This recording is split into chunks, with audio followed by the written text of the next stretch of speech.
பணியாளர்களோட கோரிக்கை என்னவா இருக்கு? எதனால கடந்த ஒரு வாரமா அவங்க ப்ரொடெஸ்ட்ல ஈடுபட்டிருக்காங்க? கோரிக்கை வந்து 2 விஷயத்த முன் வச்சிருக்கு. ஒன்று வந்து சென்னை மாநகராட்சியின் சமீபத்திய அறிவிப்பு. ஒரு வழக்கு நீதிமன்றத்தில் நிலுவையில் இருக்குது. தனியார் மையத்துக்கு எதிரான ஒரு வழக்கு. அப்புறம் இவங்க பணி குறித்தான ஒரு வழக்கு.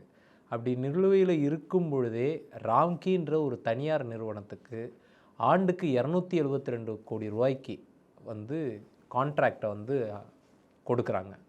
இதை எதிர்த்தும், அந்த தனியார் மையத்தை எதிர்த்தும், அதோடு சேர்த்து 15 ஆண்டுகளாக நாங்கள் வந்து ஒப்பந்த பணியாளர்களாக இருந்துட்டோம், மாநகராட்சி கீழே இருந்திருக்கோம், எங்களை வந்து நீங்கள் நிரந்தர பணியாளர்களாக மாற்றணும்.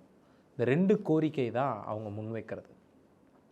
இதில் ஒரு கோரிக்கை அவங்களுடைய வாழ்வாதாரம் சார்ந்ததாக இருந்தாலும், இன்னொரு கோரிக்கை வந்து சென்னை மாநகராட்சி மக்கள், ஒட்டுமொத்த மக்களுக்கான கோரிக்கை அது.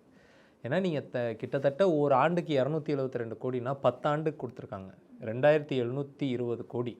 இப்போ 2720 கோடின்றது ஒரு பெரிய லார்ஜ் சம் அமௌண்ட். ஒரு வருஷத்தோட சென்னை மாநகராட்சியோட பட்ஜெட் கிட்டத்தட்ட.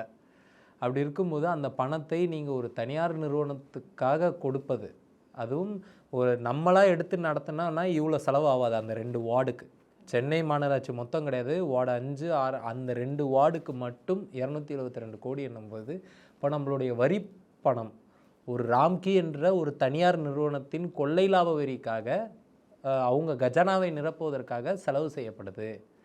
இந்த கரிசனத்திலேருந்து தான் இந்த தொழிலாளர்கள் இன்றைக்கி போராடிட்டு வர்றாங்க.